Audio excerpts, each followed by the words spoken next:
সামনেই দুর্গাপুজো, বাঙালি শ্রেষ্ঠ উৎসব। আর যে কোনো পুজো মানে দুর্গাপুজো শুধুমাত্র নয়, যে কোনো পুজোর ক্ষেত্রে একটা জিনিস মাস্ট, সেটা হচ্ছে মিষ্টি। পাতে মিষ্টি থাকতেই হবে, মিষ্টি না হলে কিন্তু চলবে না। কিন্তু এই মিষ্টি তৈরির জন্য যেটা প্রথমত দরকার সেটা হচ্ছে ছানা, তাই তো?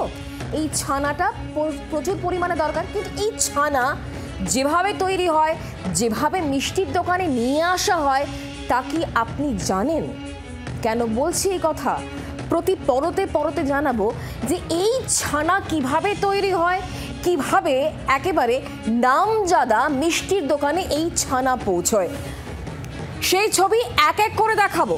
মূল উপকরণ ছানা, এবং এই ছানাকে ঘিরেই বিতর্ক। সামনে আসছে ছানা তৈরির ভয়াবহ ছবি। কি অস্বাস্থ্যকর পরিবেশে ছানা তৈরি হয়, তারপর সেই ছানা নিয়ে যাওয়া হয়। জি24 ঘন্টার ক্যামেরায় তাই ধরা পড়েছে। যে ছবি দেখলে যে কোনো মিষ্টি প্রেমী, আমি আপনি আমাদের প্রত্যেকেরই ঘুম ছুটে যাবে। এই ছবি চেনা পরিচিত, কিন্তু এই ছবির কোনো বদল হচ্ছে না।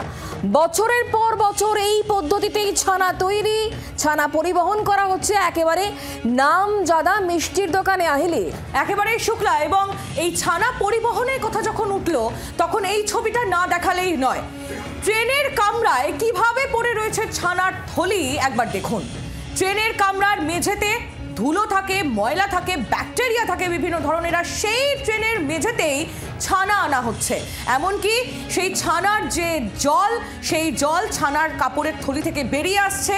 আমার আপনার মতো যারা সাধারণ যাত্রী বা ভ্যান্ডারে যাতায়াত করেন, যারা এই ছানা পরিবহনের কাজ করেন, তাদের পায়ের যে ধুলো, সেই ধুলো ওই ছানার জলের সঙ্গে মিশছে, সেটাই ওই ছানা সোক করছে। আর সেই ছানা কে খাচ্ছে? আমার আপনার মতো সাধারণ মানুষ। এমনই অস্বাস্থ্যকর উপায়ে ছানা পাঠানো হচ্ছে শহরের বিভিন্ন প্রান্তে। এবার আরো একটা ছবি দেখাই, যে ছবি এক এক করে দেখতে দেখতে নিশ্চয়ই আপনারা শিউরে উঠছেন। সত্যি আমরা যা খেয়ে থাকি, সেই খাবারের মধ্যে তাহলে কি কি মিশছে? স্টেশনে, প্ল্যাটফর্মে আরো একটা অস্বাস্থ্যকর পরিবেশের ছবি আপনারা দেখতে পাচ্ছেন। দেখুন সেই ছবি। কি অস্বাস্থ্যকর পরিবেশে এভাবে খোলা জায়গায় ছানা পড়ে রয়েছে। সাইকেলে করে ছানার থলি এভাবেই নিয়ে আসা হয়, আর তা রাখা হচ্ছে প্ল্যাটফর্মে পড়ে থাকা খোলা কন্টেনারে। আর সেই কন্টেনার ভরে যাচ্ছে ছানার থলিতে। কি খারাপ একটা পরিস্থিতি দেখুন। যেভাবে নিয়ে আসা হচ্ছে, যেভাবে যেখানে রাখা হচ্ছে, সেখানে একেবারেই যে নোংরা জায়গা, এটা আর বলে দিতে হবে না। ছবিতে পরিষ্কার দেখতে পাচ্ছেন সেই ছবি। এরকমভাবেই ছানা নিয়ে আসা হচ্ছে, এভাবেই সাইকেলে করে নিয়ে যাওয়া হচ্ছে, খোলা কন্টেনারে রাখা হচ্ছে।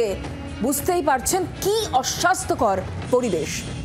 এ তো গেল ছানার পরিবহনের ছবি শুক্লা। আর এবার আমাদের দর্শকদের সামনে যে ছবি তুলে ধরবো, তা আরও শিউরে ওঠার মতো। যেখানে ছানা তৈরি হচ্ছে, যেখান থেকে এই ছানা শহরের বিভিন্ন প্রান্তে ছড়িয়ে যাচ্ছে, সেই জায়গাটা দেখুন, অবস্থাটা দেখুন।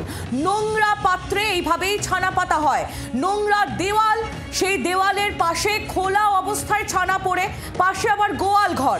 ছবিগুলো দেখতে পাচ্ছেন, কি ভয়ানক পরিস্থিতি, নোংরা, অস্বাস্থ্যকর। সেটা শুধু ছবি দেখে বোঝাই যাচ্ছে, বলার আর অপেক্ষা রাখে না। আর ঠিক এইভাবেই আমার আপনার বাড়িতে মিষ্টি আকারে পৌঁছে যাচ্ছে এই ছানা, যা অত্যন্ত শরীরের পক্ষে খারাপ এবং ব্যাকটেরিয়ায় ভর্তি। বছরের পর বছর, যেটা শুক্লাও বলছিল, বছরের পর বছর ধরে এইভাবেই জেলা থেকে ছানা আসছে শহরে।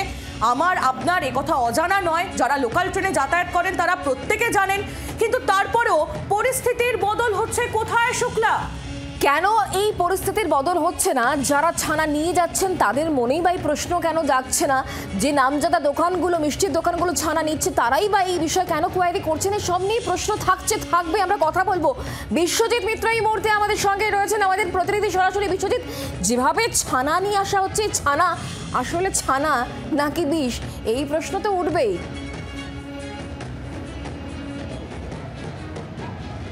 দেখো শুক্লা, সেটা হচ্ছে যে মিষ্টি, এটা সমস্ত রকম কাজের ক্ষেত্রে আমাদের মিষ্টিটা একেবারেই প্রয়োজন।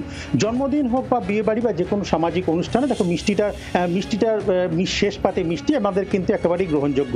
কিন্তু আমরা যদি দেখি যে সেই ছানা কিভাবে তৈরি হচ্ছে, তাহলে কিন্তু কোনো মানুষই কিন্তু সেগুলো আর সহজে এই চোখে দেখে সেগুলো কিন্তু আর কেউ খাবেন না।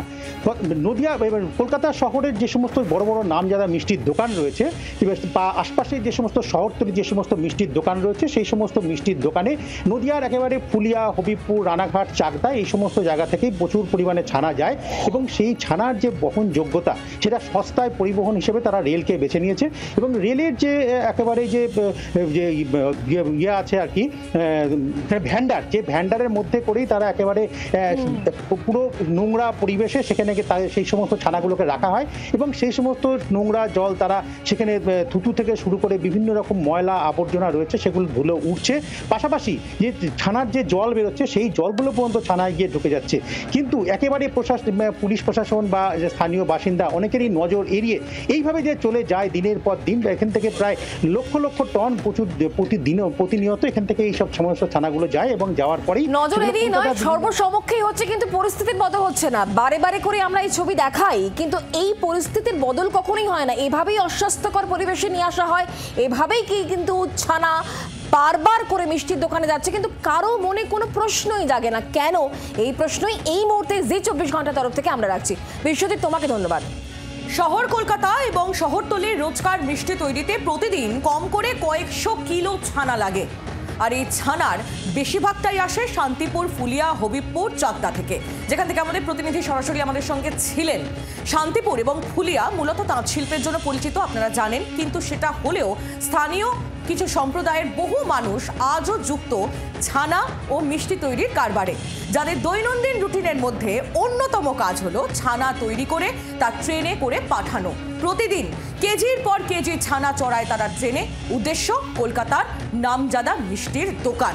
কিন্তু এইভাবেই অস্বাস্থ্যকর পরিবেশে ছানা তৈরি হয়, সেই ছানা আসে এবং সেই ছানা মিষ্টির আকারে আমার আপনার বাড়িতে এবং তারপর আমার আপনার শরীরে ঢুকে, যা অত্যন্ত শরীরের পক্ষে খারাপ। কতটা অস্বাস্থ্যকর পরিবেশে ছানা শহরে পাঠানো হচ্ছে বুঝতেই পারছেন। জি 24 ঘন্টা ক্যামেরার সামনে মুখ খুলেছেন ছানা ব্যবসায় জড়িত থাকা একজন, শুনুন তার বক্তব্য। ছানাগুলো ওঠে কোথা থেকে ওঠে?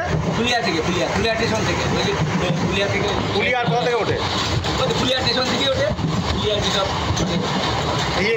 এখানে নিয়ে যায় ছানা, ট্রেনে করে নিয়ে যাবে। যায় কোথায় ছানাগুলো? একেবারে শিয়ালদা চলে যাবে। এইগুলো যে মানুষ খাচ্ছে তো? হ্যাঁ, ওই তো পেটে নেবে তো, একে সব পেটে নেবে, ওরাই চটকাবে, ওরাই সব কিছু করবে। কেউ থুতু ফেলছে, পানি। হ্যাঁ, থুতু ফেলছে, ওরা তো চটকাবে আবার। হ্যাঁ, ওরাই চুলে একেবারে সব ইয়ে করে চটকাবে। তো অ্যাক্সিডেন্ট নাই।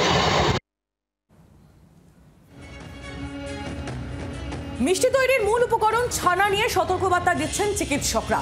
বিশেষজ্ঞ চিকিৎসকদের মতে এইভাবে পরিবাহিত ছানা থেকে নানা ধরনের ব্যাকটেরিয়া সংক্রমণের সম্ভাবনা প্রবল। ডায়রিয়া, টাইফয়েড, ফুড পয়জনিং এর মতো রোগ ছড়াতে পারে সহজেই। বিশেষত বয়স্ক মানুষ, শিশু এবং রোগ প্রবণ যারা, তাদের ক্ষেত্রে ঝুঁকি আরও বেশি। কি বলছেন চিকিৎসকরা আরও শুনুন। রাস্তাঘাটে স্টেশনে প্রচুর ময়লা পড়ে থাকে, ইভেন কুকুরের পায়খানাও পড়ে থাকে। স্টেশনের মধ্যে পায়খানা পড়ে থাকতে আমি দেখেছি অনেকবার। সেসব পাড়িয়ে লোকজন ট্রেনে উঠে যাচ্ছে। স্টেশনের প্ল্যাটফর্মে বাথরুমগুলো অতি দুর্গন্ধযুক্ত, অতি ময়লা, সেখানে ইউরিন ভাসছে, সেখান থেকেও লোকে ট্রেনে উঠে যাচ্ছে। এই অবস্থাতে ওঠা ট্রেনের লোকগুলো যখন ট্রেনের কামরায় পা রাখে, আর সেই কামরার মধ্যে যখন ছানার মতো কোনো জিনিস প্রতিনিয়ত নিয়ে আসা হয়, যে ছানা থেকে কিনা মিষ্টি তৈরি হয়, সেখানে এইরকম আনহাইজেনিক, অস্বাস্থ্যকরভাবে ছানা পরিবহন এবং সেই ছানায় মিষ্টি তৈরি কখনোই স্বাস্থ্যকর হতে পারে না। এই মিষ্টি খেয়ে পেট খারাপ হলে আমরা তখন বুঝতে পারি না ওই মিষ্টির জন্যই হয়েছে কিনা, এবং সেখান থেকে দীর্ঘমেয়াদীভাবে আমাদের অনেক ধরনের ইমিউনোলজিক্যাল ক্ষতি হতে পারে। পুরো ব্যাপারটা যেভাবে ঘটে সেটা দেখে বলা যায় এই অস্বাস্থ্যকর ছানায় তৈরি মিষ্টি না খাওয়াই ভালো।